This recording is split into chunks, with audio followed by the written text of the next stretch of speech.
Okay mga boss, pakakawalan na natin yung ibon natin ngayon. Magka-count tayo kung hanggang ilang minuto silang lilipad. So, binuksan ko na yung ano dyan. Yan, lumabas na sila. So, titignan natin yung lipad ng ibon. At meron pang isa na ayaw pa lumabas. Nahuli pa. Yun, nakakalabas na din. So, yan na mga boss. Pinaparonda na natin yung ibon natin. Okay. Tamang paronda lang ngayon. Ngayon po, ang pag-uusapan natin ngayon, ito yung para sa mga binibigay ko sa ibon ko. Kaya nagiging malusog ang ating ibon. Pwede nyo naman gayahin to. Ito na may healthy rin sa mga ibon. Kung ano yung ginagawa ko, yung ginagamit ko, ituturo natin ngayon. Kaya kaya orasan natin 4:12 o bali 4:10 natin siya pinakawalan. So yun nga boss, medyo hindi na natin nakita ang ating mga ibon. Talagang lumayo na ng lumayo. Grabe mga ibon natin, talagang lumayo mga boss. Siguro ang tingin ko mga 30 to 40 minutes yan. Nag-raging na naman. Hindi na naman natin makita kung nasaan. Ayun, medyo parang may nakita ako ayun. Hirap sundan pero siguradong mamaya-maya pa bababa yan. Siguradong iikutin muna nila ang buong balayan. Balayan, Lian, Balibago, yan ang mga pinupuntahan ng ibon natin ganyan sila kapag pinapakawala natin. Akala mo yung mga sabik, talagang sabik talagang lumipad. So ngayon ipapakita natin yung ating ginagamit, Yakult. Yakult talagang ginagamit ko dahil wala akong Yakult mabili, kaya yun ang binili ko. Isa kasi yung probiotic, ito naman yung luya na turmeric, at ito naman yung malunggay powder na dinurog ko, yung grits, at ito yung mga patuka na plier tsaka breeder. Itong maliit sa breeder yan, meron kasi akong breeder, at yung plier tsaka tubig. So ayan lang araw-araw na binibigay ko. Ilalagay ko yung Yakult dyan, tapos ilalagay ko yung turmeric, yung grits, tsaka yung malunggay na pinatuyo ko na dinurog. Sa sunod na araw tututuro ko sa inyo kung paano magawa ng malunggay na powder. Ginawa ko lang yan kasi napaka-tested ko na yung mga ganyang mga So time check 4:30. So wala pa yung ibon natin. Talagang inikot muna nila dahil maganda nga ang panahon. Ang mahirap nito, baka abutin na naman sila ng ulan. Sabagay, may mga baon naman mga kapote yun. So wala pa yung mga ibon natin. Talagang nagdayo muna sila. So maglilinis muna tayo ng kulungan habang wala pa yung mga ibon. Ito ang importante sa lahat, yung paglilinis ng kulungan. Bali, yung paglilinis ng kulungan kasi pinaka-the best talaga, laging tuyo yung kulungan. Tsaka yung wala silang naaamoy. Ay yun, isa yun sa nakakapagpalakas ng kanilang baga. Kasi ang baga naman talaga ng ibon ay napakaliit lang kumpara sa mga tao. Kung yung tao nga nakakaamoy ng mga marurumi na nababahuan, minsan sa mga chemical, yan. Isa yan sa pinaka-the best na dapat ginagawa natin. Yung malinis yung kulungan, yung wala silang naamoy. Kasi nakakalakas ng baga yan. Number 1 yan. Yan ang sikreto.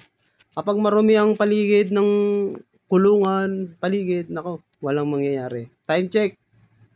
Nako po. 4:58. Ay, 4:48 po. Wala pa ho ang ibon natin. So, titingnan natin, baka nandito na. Nainip na ako. Mukhang gagabihin pa yata. So, para may nakikita na ako. Para may nakikita na akong ibon. Nandun, ayun. Grabe naman kung saan nagpupunta itong mga ibon natin, no? Isa lang sa katunayan na mga healthy ang ibon natin. Kaya ganyan sila magsilipad. Umaga tanghali ako nagpapalipad, sa totoo lang. Ayan na oh. So sila'y dumating na. Medyo mabababa na yung lipad nila. Siguradong bababa na to. Dahil siguradong mga gutom yan. Hindi ko pinakain yan bago sila lumipad. Pwede naman natin pakainin bago lumipad. Pero mas magaling, wala silang laman dyan. Mas nauna pa yung DLTV, oh. Nakita nyo. So, ayan na mga boss, oh. Kung titingnan natin, nandyan na mga ibon. Kaso, umikot pa. Yun, doon sila nag-iikot, oh. Natatanaw ko pa. Okay. Ganyan yung mga ibon natin, talagang masipag sa rondahan. So, isinet up ko na yung camera kasi nakita ko na pababa na sila. So, ito yung mga ibon natin. Ito na po yung technique sa kung paano sila papasukin na mabilis. Okay. Ngayon, sa ganitong sitwasyon, kung sino yung mabilis bumaba, siya yung nakakakain ng marami. Okay, yun ang pinakaunang technique. Kung sino yung unang bumaba at pumasok, sila yung nakakakain ng marami. Ngayon, kapag mahina ka naman, pag hindi ka pa bumababa agad or hindi ka pumasok ulit, hindi ka pumasok na mabilis, hindi ka makakain ng maganda. Hindi ka makakain ng marami. Hindi ka makakain ng titsa. So, dumating ang ibon natin ngayon ay kulang-kulang 1 oras ang kanilang linipad. So, ngayon magkapakain tayo. Inilagay ko lang yung camera.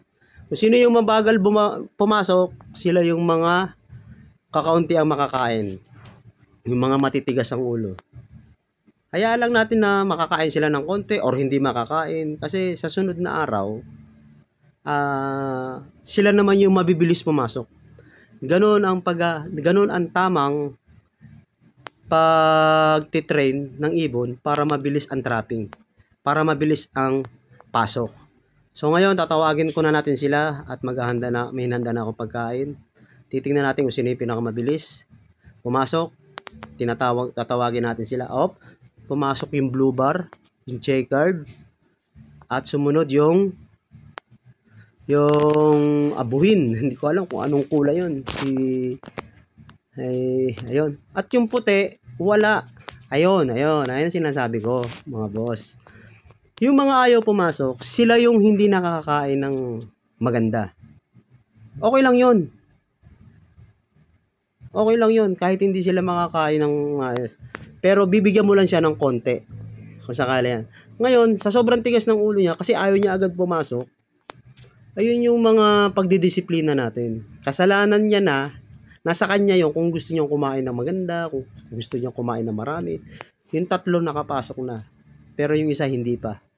So, itong isa na to matigas ang ulo. Pero sigurado, bukas ng umaga, pag pinakawalan ko yan, sama-sama ulit sila.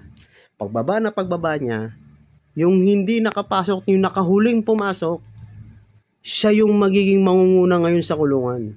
Pansinin niyo yan. Yan. Siya yung huling pumasok na matigas ang ulo na ayaw agad pumasok. Sa sunod na paronda mo, bukas ng umaga, siya yung mangunguna. Pero mabilis na siya papasukin, pero may katigasan din ang ulo. Mabilis naman siya papasukin. Okay. Kaya, ang makakain niya na lang ngayon ay 30% o kaya 40% na lang. Hindi na 100%, hindi na busog. Kumbaga, kulang na ang kanyang pagkain. Sa sunod na paronda, siya ang pinakamabilis pumasok. Ayun ang ganun talaga.